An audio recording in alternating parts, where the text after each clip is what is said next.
Hello everyone, welcome back to my channel. तो बहुत समय के बाद आज मैं वीडियो बना रहा हूं और आज के ब्लॉग एंड एक्साइटमेंट से भरा हुआ वीडियो है। बहुत समय से मेरा एक ड्रीम था कि मैं खुद के बाइक परचेस करूं and finally I have achieved that dream. Let me introduce my new bike, that is TVS Ronin। ये है TVS की तरफ से आने वाला न्यू बाइक TVS Ronin।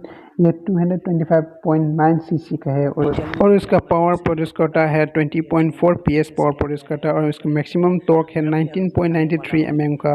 और जो मैंने परचेस किया है उसमें जो सस्पेंशन लगाया है वो फ्रंट सस्पेंशन में 41 mm USD फोक लगा हुआ है और इसका रियर सस्पेंशन में monoshock with 7 step adjustable preloaded है और इसमें 5 गियर है। और जो मैंने परचेस किया जो स्टैंडर्ड वेरिएंट है इसमें सिर्फ सिंगल चैनल ABS है और इसमें 2 मोड्स दिया गया है जो rain and urban. Thank you for watching my short and simple blog. मैं जल्द ही मोटो ब्लॉगिंग का वीडियो अपलोड करने वाला हूँ, so stay tune on my channels and do subscribe and share the video. Thank you.